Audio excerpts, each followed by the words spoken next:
الحمد لله نحمده ونستعينه ونستغفره ونؤمن به ونتوكل عليه ونعوذ بالله من شرور أنفسنا ومن سيئات أعمالنا من يهده الله فلا مضل له ومن يضلل فلا هادي له أشهد أن لا إله إلا الله وحده لا شريك له وأشهد أن محمدا عبده ورسوله أما بعد فإن أصدق الحديث كتاب الله وخير الهدي هدي محمد صلى الله عليه وسلم وشر الأمور محدثاتها وكل محدثة بدعة وكل بدعة ضلالة وكل ضلالة في النار فأعوذ بالله السميع العليم من الشيطان الرجيم من همزه ونفخه ونفثه بسم الله الرحمن الرحيم يا أيها الناس اتقوا ربكم الذي خلقكم من نفس واحدة وخلق منها زوجها وبث منهما رجالا كثيرا ونساء واتقوا الله الذي تساءلون به والأرحام إن الله كان عليكم رقيبا يا أيها الذين آمنوا اتقوا الله حق تقاته ولا تموتن إلا وأنتم مسلمون يا أيها الذين آمنوا اتقوا الله وقولوا قولا سديدا يصلح لكم أعمالكم ويغفر لكم ذنوبكم ومن يطع الله ورسوله فقد فاز فوزا عظيما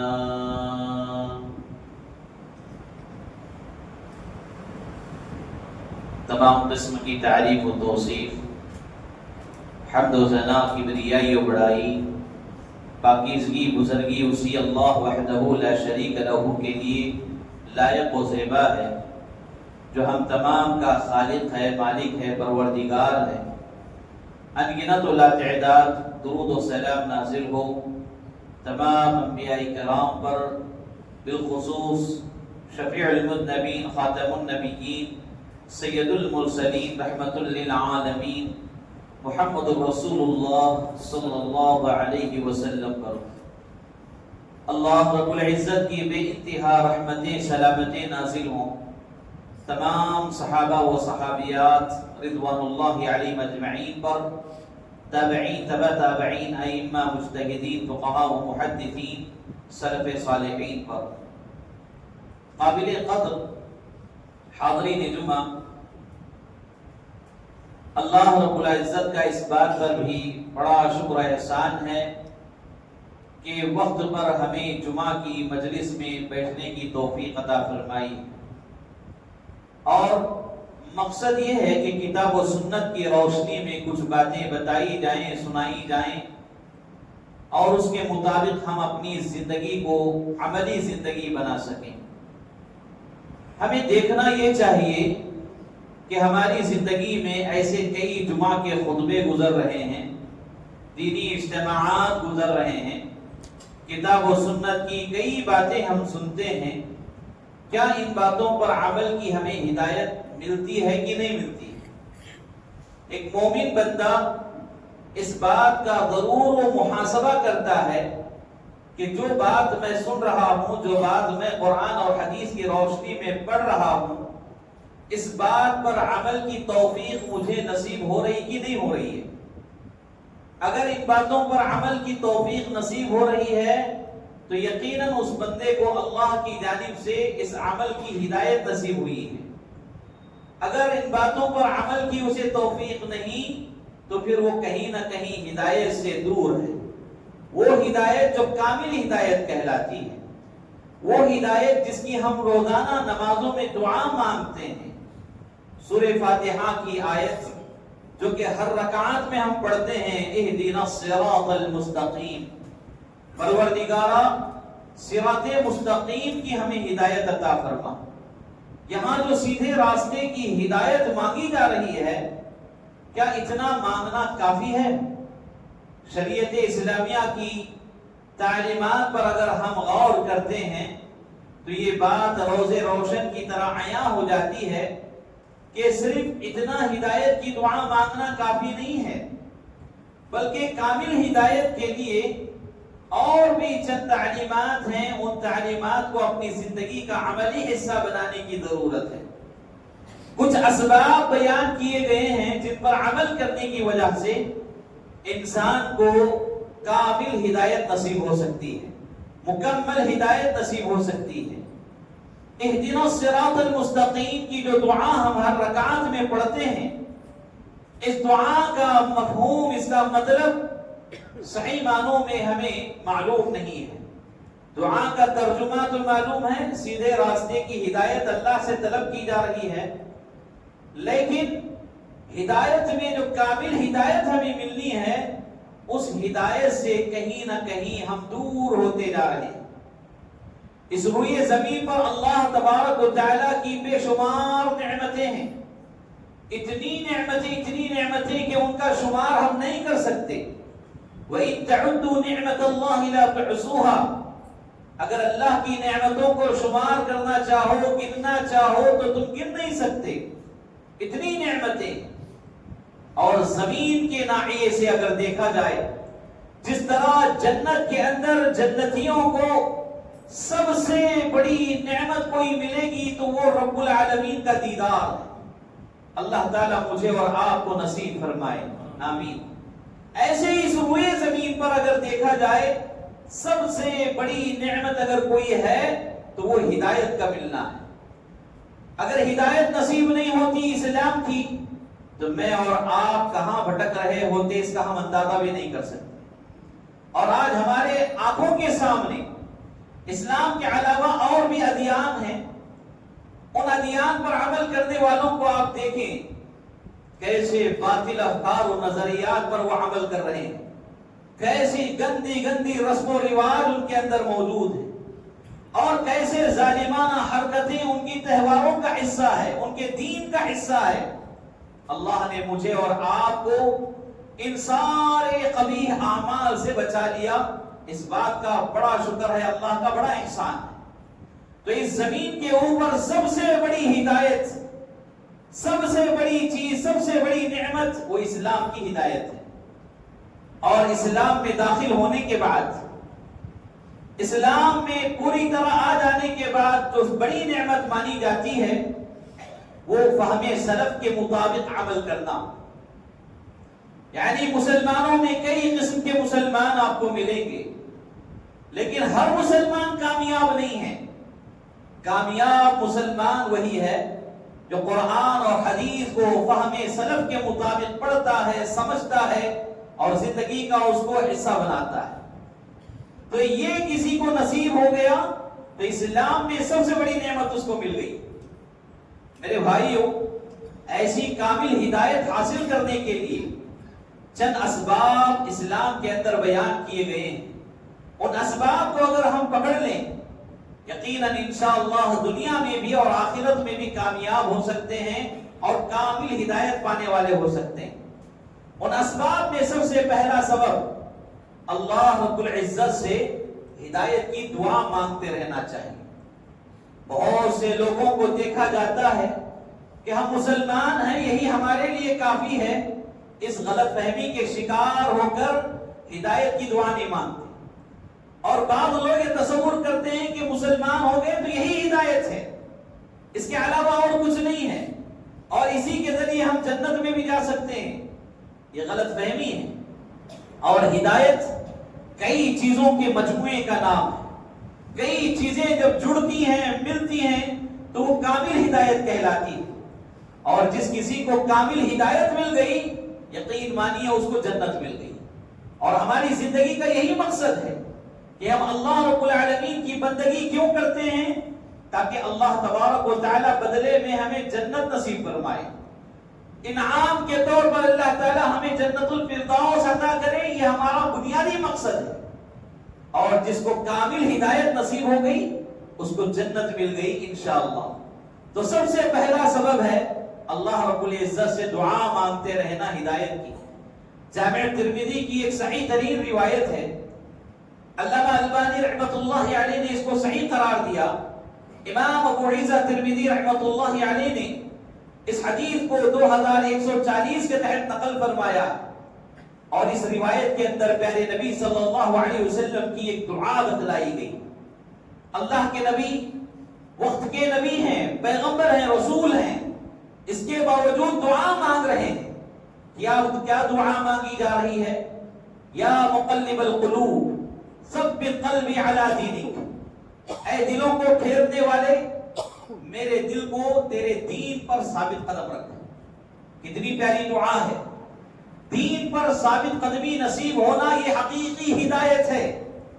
مجھے اور آپ کو اس دعا کو لازم پکڑنے کی ضرورت ہے، چاہے ہم مسلمان ہوں، کسی بھی مقطع فکر سے تعلق رکھنے والے کیوں نہ ہوں، اس دعا کو لازم پکڑنے سے اللہ تبارک و تعالی صحیح راستے کی رہنمائی کرتا ہے۔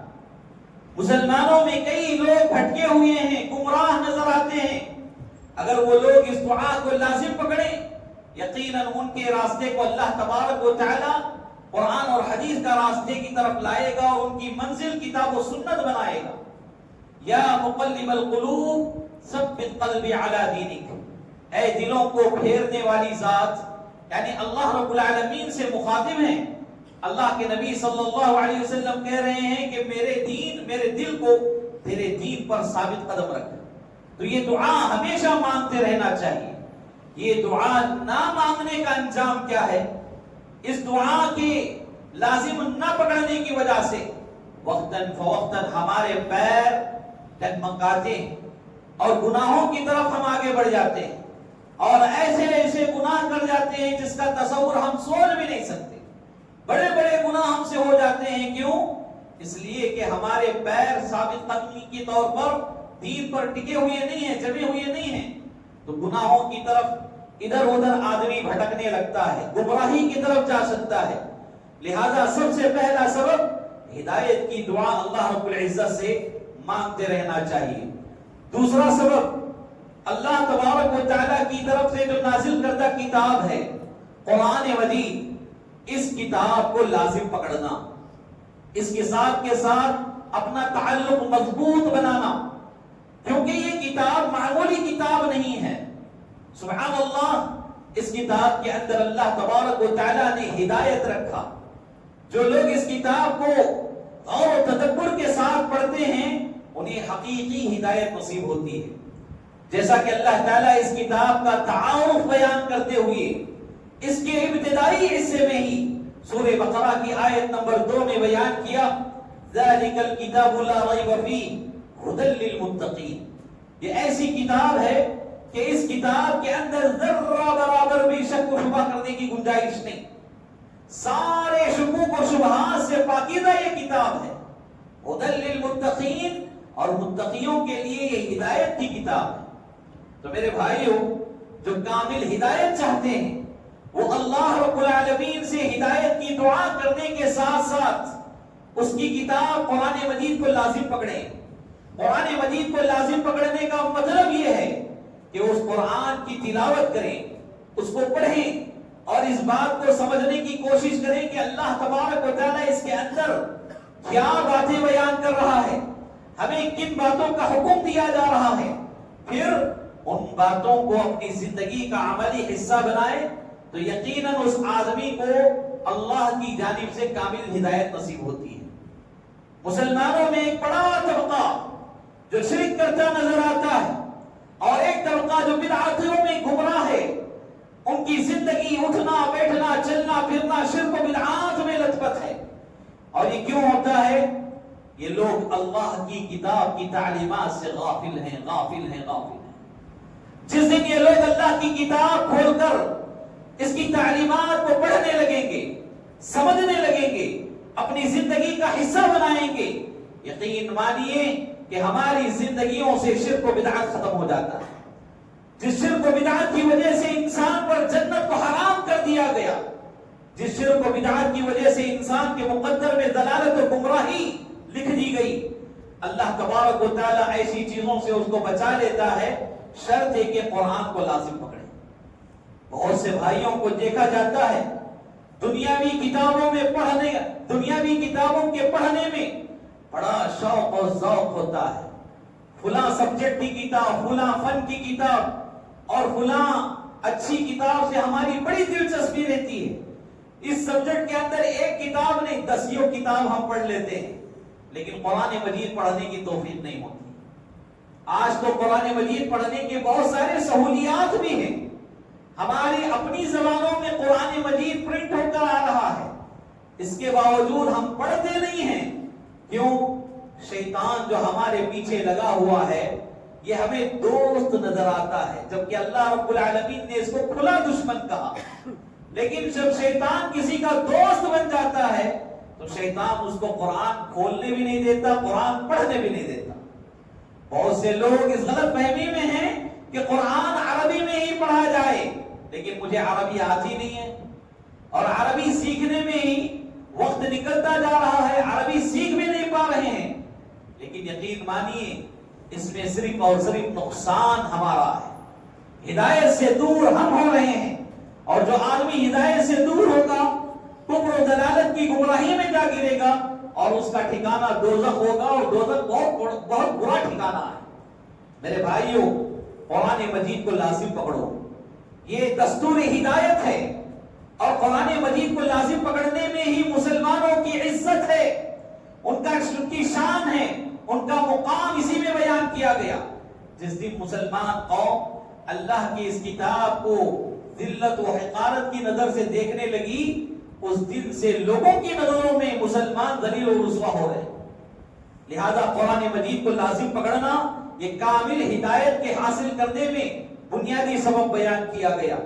نمبر 3، تقوی اختیار کرنا، ہر معاملے میں اللہ رب العزت کا ڈر اپنے دل میں رکھنا، چاہے وہ معاملہ دین سے تعلق رکھنے والا ہو، عبادات سے تعلق رکھنے والا ہو، تجارت سے تعلق رکھنے والا ہو، یا کسی کے حقوق ادا کرنے سے تعلق رکھنے والا ہو، ہر معاملے میں اللہ کا تقوی جو بندہ اور بندی اپنے دل میں بساتے ہیں، اللہ تبارک و تعالیٰ ان کو کامل ہدایت دیتا ہے، بلکہ ان کی ہدایت میں اضافہ بھی کرتا ہے۔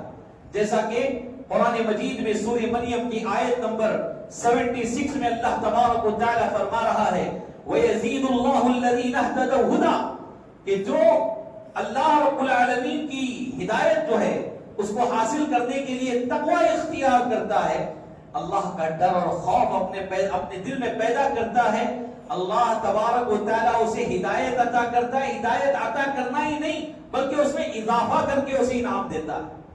تو تقوی لازمی چیز ہے، تقوی کو اختیار کرنے سے ایک آدمی اچھا انسان بن سکتا ہے، دنیاوی اعتبار سے ایک اچھا تاجر بن سکتا ہے، اور اسی طرح اچھا ایک پڑوسی بن سکتا ہے، اچھا گھر سنبھالنے والا بن سکتا ہے۔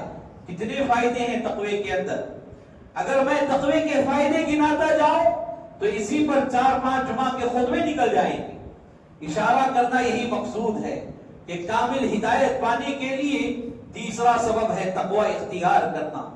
میرے بھائیوں، ہدایت مکمل طور پر حاصل کرنے کے لیے ایک چوتھا اہم سبب بیان کیا جاتا ہے، وہ یہ کہ پیارے نبی محمد رسول اللہ صلی اللہ علیہ وسلم کی پیروی کرنا۔ یہ بہت اہم مسئلہ ہے۔ نبی صلی اللہ علیہ وسلم کی محبت کا دعویٰ کرنے سے ہدایت نہیں ملتی۔ بہت سے لوگ محبت کا دعویٰ کرتے ہیں، صرف دعویٰ کر کے خاموش رہ جاتے ہیں، پیارے نبی صلی اللہ علیہ وسلم کی جو پیاری سی تعلیمات ہیں ان پر عمل نہیں کرتے۔ اگر ان پر عمل کر لیا جائے تو یقیناً کامل ہدایت انہیں نصیب ہو جاتی ہے۔ دعویٰ کرنے سے آدمی کو نہ ہدایت نصیب ہوتی ہے اور نہ جنت نصیب ہوتی ہے، اسے کوئی چیز حاصل نہیں ہوتی، بلکہ دعوے میں وہ آدمی جھوٹا مانا جائے گا۔ اور ہمارا معاملہ یہی ہے کہ ہم نبی صلی اللہ علیہ وسلم سے محبت کا دعویٰ کرنے کو ہی اسلام سمجھے ہیں، اور یہی دعویٰ کرتے ہیں کہ ہم عاشق رسول ہیں، فلاں ہیں، فلاں ہیں، عمل کون کرے گا؟ سب یہاں دعویٰ کرنے والے ہیں تو عمل کرنے والے کون؟ اگر دعویٰ ہی نجات کا ذریعہ ہوتا تو یہ نبی صلی اللہ علیہ وسلم نے یہ روشن تعلیمات کیوں دیتے، واضح تعلیمات کیوں بیان کرتے؟ میرے بھائیوں، اللہ کے نبی صلی اللہ علیہ وسلم کی پیروی کرنے میں اللہ تبارک و تعالیٰ نے ہدایت رکھا ہے، جیسا کہ قرآن مجید میں اللہ سبحانہ و تعالیٰ سورۃ النور کی آیت نمبر 54 میں بیان کیا، وَإِن تُطِيعُوهُ تَهْتَدُوا، اللہ کے نبی محمد رسول اللہ صلی اللہ علیہ وسلم کی اطاعت ہی ہدایت ہے۔ نبی صلی اللہ علیہ وسلم کی اطاعت کو ہی اللہ نے ہدایت کا راستہ کہا۔ اب ہدایت کے لیے دوسرے تیسرے چوتھے راستے کو تلاش کرنے کی ضرورت نہیں۔ نبی صلی اللہ علیہ وسلم نے جو کچھ تعلیمات بیان کیے ہیں ان تعلیمات پر عمل کر لینا کامل ہدایت حاصل کرنا ہے۔ اور اسی طرح ایک پانچواں سبب ہے نفع بخش علم حاصل کرنا۔ آپ یہ چیزیں یاد رکھیے گا، کیونکہ کامل ہدایت حاصل کرنے کے لیے یہ چیزیں آپ کو یاد رکھنا ضروری ہے، اور ہر ایک سبب کا تعلق اس سے پہلے والے سبب سے ہے۔ آپ غور کرتے جائیے۔ اب یہ پانچواں سبب ہے نفع بخش علم حاصل کرنا۔ علم میں دو طرح کا علم ہوتا ہے، ایک نفع پہنچانے والا اور ایک نقصان پہنچانے والا۔ نقصان پہنچانے والے علم سے ہم اپنے آپ کو دور رکھنا چاہیے۔ جیسا ایک علم ہے کالا علم جس کو کہتے ہیں، جس کو سیکھ کر لوگ جادو سیکھتے ہیں۔ ستاروں کا علم ہے، نجومی فلکیات کا علم حاصل کرتے ہیں، اور یہ علم آدمی کو نقصان پہنچانے والا۔ پیارے نبی صلی اللہ علیہ وسلم نے متعدد روایات میں اس بات سے ڈرایا کہ ستاروں سے متعلق جو علم ہے وہ علم دراصل جادو کا علم ہوتا ہے۔ جس نے وہ علم جتنا سیکھا اس نے اتنا جادو حاصل کیا، لہذا ایسے علم سے آدمی کو دور رہنا چاہیے۔ کچھ ایسا علم ہے جو حرام چیزیں، حرام پروڈکٹس بیان کا اس میں سلیقہ طریقہ بیان کیا گیا ہو، ایسا علم آدمی کو نفع نہیں پہنچاتا، ایسا علم آدمی کو نقصان پہنچاتا ہے دنیا میں بھی آخرت میں بھی۔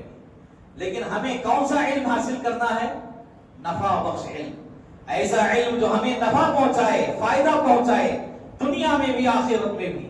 میرے بھائیوں، اللہ کے نبی محمد رسول اللہ صلی اللہ علیہ وسلم سے متعلق سنن ابن ماجہ میں ایک روایت ملتی ہے، حدیث نمبر 925، جس کو علامہ البانی رحمہ اللہ نے صحیح قرار دیا۔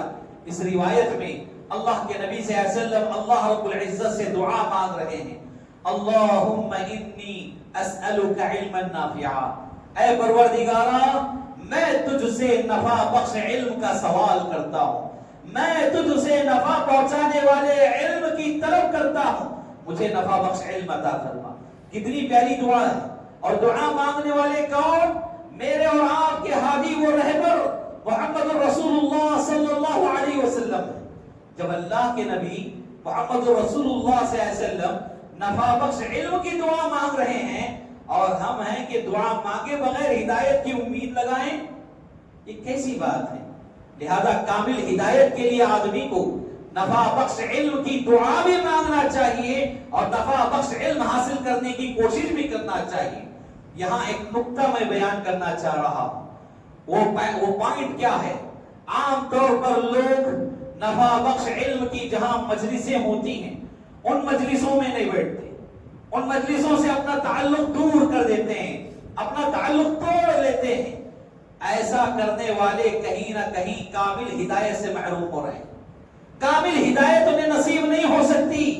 اللہ کے نبی صلی اللہ علیہ وسلم نے نفع بخش علم کی دعا مانگی، اور نفع بخش علم قرآن اور حدیث سے بہتر علم کیا ہو سکتا ہے؟ قرآن اور حدیث سے بہتر نفع پہنچانے والا علم اور کچھ نہیں ہو سکتا۔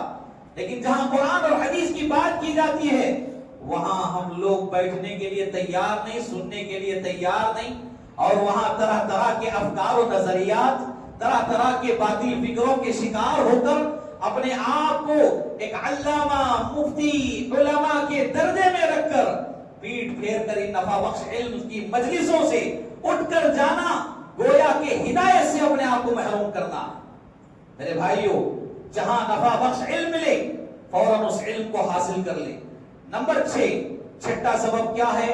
ہدایت حاصل کرنے کے لیے نیک لوگوں کی صحبت میں رہنا چاہیے۔ دوستی بہت اہم چیز ہے، اور دوستی کے اوپر ہی اللہ کے نبی صلی اللہ علیہ وسلم نے یہ بات بیان کی کہ ہر کوئی اپنے دوست کو دیکھے کہ کس کے ساتھ دوستی کر رہا ہے۔ کیوں؟ اس لیے کہ اس کا دین اس کے دوست کے اوپر ڈیپینڈ ہوتا ہے۔ دوست جس عقیدے کا وہ مالک ہے، جن غلط افکار و نظریات کا وہ حامل ہے، اگر اس سے دوستی کی جائے وہی غلط افکار و نظریات ہمارے اندر آ سکتے ہیں۔ اسی لیے اللہ کے نبی صلی اللہ علیہ وسلم نے ڈرایا اور حکم دیا کہ اچھے دوستوں کے ساتھ رہا جائے۔ صحیح بخاری میں امام محمد بن اسماعیل بخاری رحمۃ اللہ علیہ نے حدیث نمبر 5534 کے تحت ایک حدیث نقل فرمائے، اور امام مسلم رحمہ اللہ نے بھی اس حدیث کو صحیح مسلم میں بیان کیے ہیں، جس حدیث میں اللہ کے نبی صلی اللہ علیہ وسلم پیاری سی مثال دے کر بیان کر رہے ہیں، مثل الجلیس الصالح والسوء کحامل المسک والکیر، کہ نیک لوگوں کی صحبت میں اور برے لوگوں کی صحبت میں رہنے والے کی مثال ایسی ہے جیسا کہ وہ کسی مشک بیچنے والے کے ساتھ ہے یا پھر لوہار کی بھٹی میں بیٹھا ہوا ہے۔ یعنی کہ اگر آدمی نیک آدمی کے ساتھ رہا، جیسا کہ مشک بیچنے والا، عطر بیچنے والا، اس کے ساتھ اگر آدمی دوستی کرتا ہے، عطر خریدے بھی نہ اس کے اندر عطر کی خوشبو آ جاتی ہے۔ تو ایسے ہی اللہ کے نبی صلی اللہ علیہ وسلم کہہ رہے ہیں نیک لوگوں کے ساتھ رہیں، ان کی نیک صحبت آپ کو بھی نیک بنا دیتی ہے۔ اور اسی طرح اگر کوئی آدمی برے لوگوں کے ساتھ دوستی کرتا ہے تو وہ کیسے ہے؟ لوہے کی بھٹی میں بیٹھنے کی مانی۔ لوہار کام کر رہا ہوتا ہے اپنی بھٹی میں، اور بیٹھنے والے کو ضروری نہیں ہے کہ وہ بھی اپنے ہاتھ میں ہتھوڑا لے کر محنت و مزدوری کرے، صرف بیٹھا رہے۔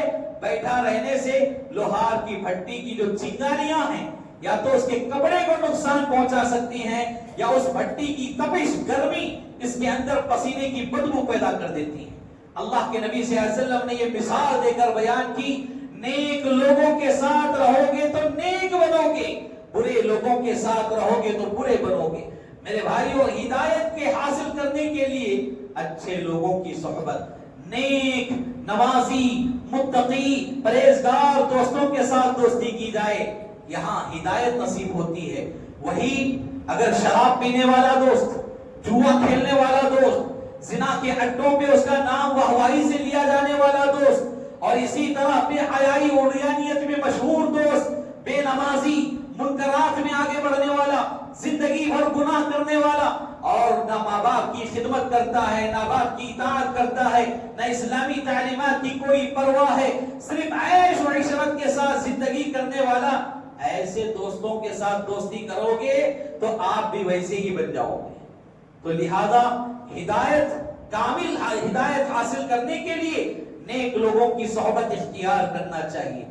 میرے بھائیوں، اس خطبہ جمعہ میں ایک اور اہم بات میں اس حوالے سے آپ کے سامنے رکھنا چاہ رہا ہوں، وہ ہے گناہوں سے توبہ و استغفار کرنا۔ 7واں سبب ہے کثرت کے ساتھ اپنے گناہوں پر شرمندگی اظہار کرتے ہوئے اللہ رب العزت سے توبہ کریں، استغفار کریں۔ استغفار میں بڑے فائدے ہیں۔ آدمی روزی کے معاملے میں تنگی کا شکار ہے، اس کو استغفار کرنے کی ضرورت ہے۔ اولاد کے معاملے میں تنگی کا شکار ہے، یا کسی کے پاس اولاد ہے لیکن اولاد بگڑی ہوئی ہے، نافرمان ہے، اسے رونے پر مجبور کر رہی ہے، اولاد کی ہدایت کے لیے اور اسی طرح گھر کی خوشحالی کے لیے، دل کے سکون کے لیے، زندگی کی راحت کے لیے، پرسکون اطمینان والی راحت بھری زندگی حاصل کرنے کے لیے ایک آدمی کو استغفار کا دامن پکڑنا بہت ضروری ہے۔ اٹھتے بیٹھتے اللہ سے اپنے گناہوں کی مغفرت طلب کریں، استغفر اللہ پڑھتے رہیں۔ اس سے کیا ہوتا ہے؟ اللہ تبارک و تعالی ہدایت عطا کرتا ہے اور اس ہدایت میں اضافہ کرتا ہے، اور ایسے لوگوں کو اللہ تبارک و تعالی ایمان والا کہا ہے۔ چنانچہ قرآن مجید کی ایک سورت ہے سورۃ النور، اس سورت کی آیت نمبر 31 میں اللہ تبارک و تعالی فرما رہا ہے، وَتُوبُوا إِلَى اللَّهِ جَمِيعًا أَيُّهَا الْمُؤْمِنُونَ، اے مومنو اللہ رب العزت سے اپنے گناہوں کی توبہ مانگو۔ اللہ رب العزت سے گناہوں کی مغفرت طلب کرو. اللہ رب العزت سے جو گناہوں کی توبہ کرتا ہے، مغفرت مانگتا ہے، استغفار طلب کرتا ہے، اللہ تبارک و تعالی اسے بھلائی کی طرف رغبت دلاتے ہوئے بھلائی پر اس کو ثابت قدم رکھتا ہے. برائی سے اٹھا کر اللہ تعالیٰ بھلائی پر ثابت قدم رکھنا، یہی ہدایت ہے. تو کامل ہدایت حاصل کرنے کے لیے 7واں سبب ہے گناہوں سے استغفار کرنا، توبہ کرنا. 8واں سبب کثرت سے ذکر کرنا. اللہ رب العالمین کا ذکر و اذکار صبح شام کرتے رہنا چاہیے.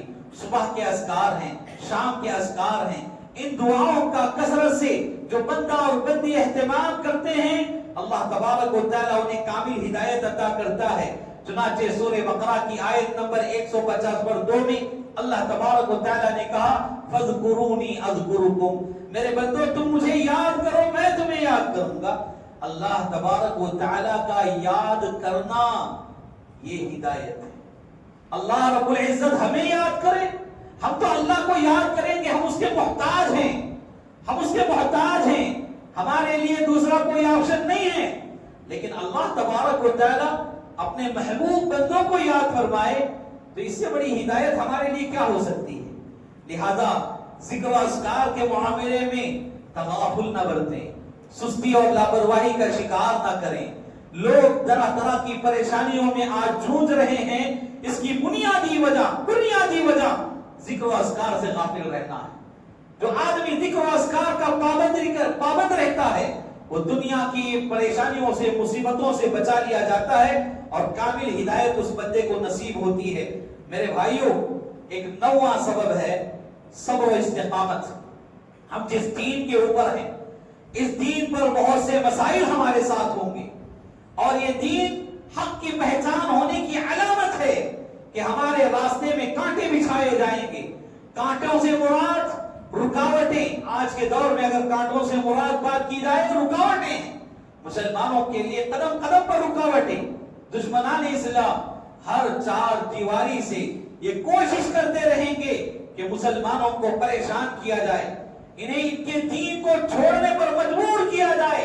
قرآن مجید میں اللہ سبحانہ و تعالی پیارے نبی صلی اللہ علیہ وسلم کو مخاطب کر کے فرمایا اے محمد صلی اللہ علیہ وسلم، یہ لوگ اس وقت تک خاموش نہیں بیٹھیں گے جب تک کہ تم اپنا دین چھوڑ نہ دو.